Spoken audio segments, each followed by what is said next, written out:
appointment of Mr. Geithner. I mean, he is a brilliant creature of Wall Street. Presumably Wall Street is rather happy about his appointment tonight. Yes, he has a lot of confidence here on Wall Street. He's been intimately involved in all the financial bailout deals that we've seen recently. Of course, they're not above criticism, nor is his role in that. But he'd be seen, in Barack Obama's words, as somebody who can hit the ground running. Greg, thanks very much for joining us from New York. Well, across the Atlantic, the British government did what Barack Obama is only promising to do. Implemented a huge new economic stimulus plan using borrowed money to fund tax cuts and new spending.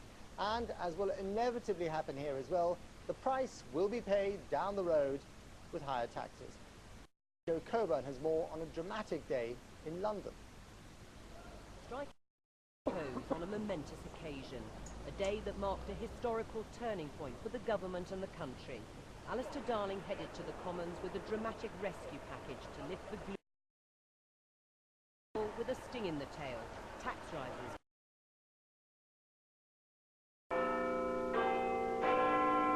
The Chancellor said extraordinary times require extraordinary. That means jaw-dropping borrowing levels. It's inevitable. That all means that borrowing will be significantly higher than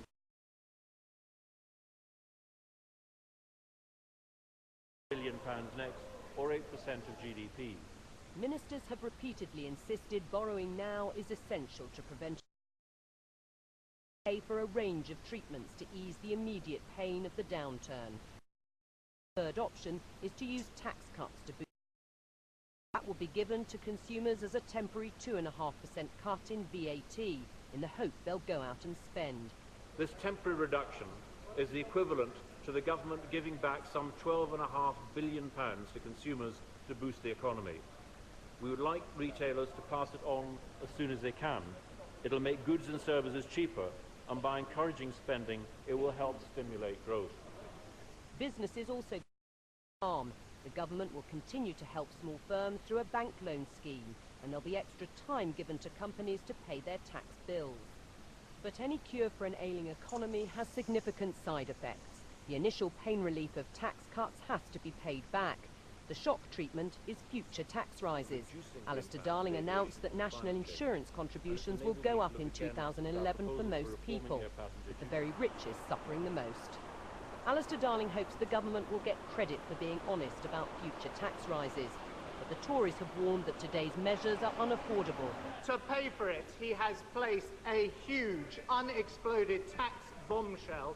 Time to go off underneath the future economic recovery. The headlines say it all. The government staking everything on a consumer spending spree to see off the slump.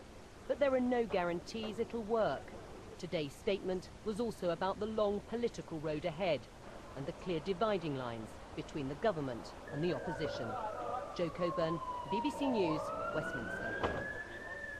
For more on the economic plan rolled out in London today, I spoke with the BBC's political editor there, Nick Robinson, who was in Westminster. Nick, thanks for joining us from the august Houses of Parliament. So, once again, you've got America talking big, but Britain in this crisis actually acting big. Yes, in a sense, I think what we saw from Gordon Brown's government here today was what you might call Obamanomics. In other words, he was taking the ideas that have been advocated by the president-elect, particularly during the campaign, the idea of tax increases for the rich in order to give tax cuts to those on middle incomes and below, and the idea of a fiscal stimulus, in other words, more government spending as well as tax cuts. He's taken that sort of package of ideas and made them flesh. And you should understand what a vast break that is with recent British politics, probably for the past 3 decades. Really, ever since Margaret Thatcher was in Downing Street, no political parties dared talk about putting up taxes on the rich, no party at least with any chance of getting into power. And yet today Gordon Brown's government did exactly that. He also massively extended borrowing in order to try and get the British economy moving again. He once gave a speech, Gordon Brown, saying best when boldest. He's certainly been bold. Whether it's best, we'll wait and see. So are you saying, Nick, that the Thatcher-Reagan economic revolution, which has really defined politics and economics of the last 3 decades, has come to an end? Well, in many ways, yes. Not because this government has turned its back on free market economics, not because you're seeing some form of return to socialism. Of course, you are not seeing either of those things. But the rules that govern politics don't dare talk about increasing taxes on the wealthy. Certainly don't try and spend your way out of a recession. A former Labour Prime Minister, James Callaghan, warned that that wouldn't work. Those rules have really been torn up today in favour of a gamble, going for broke, if you like, by spending more, borrowing more, taxing less in the short term, but actually saying to the electorate, before our opponents warn you of the consequence of this, we will spell out that yes, there will be tax rises, they will be conveniently after the next British election, and therefore the Labour government here is effectively saying, there's your choice. We're taking action, our opponents, the Conservative Party, would, they claim, sit back and do very little. During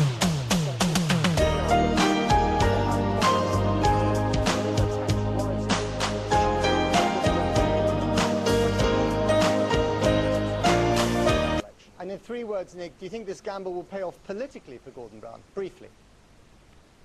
If it doesn't pay off economically,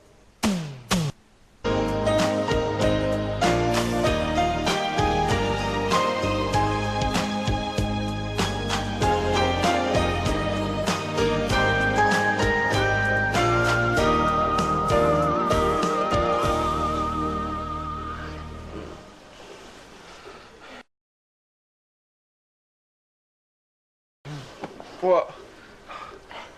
I didn't mean to startle you, Mr. Browning. Oh, no, it's okay, it's okay. It's normal to feel disorientated after a head injury. No, I'm fine, I'm fine. I'm happy your chest infection is settling. You will need antibiotics for a few more days. I don't know if you know the ins and outs of what happened, do you? I don't. The police must have filled you in. I'm afraid not. All we're concerned about is getting you well again. Yeah, but Doctor, you hear stuff, don't you?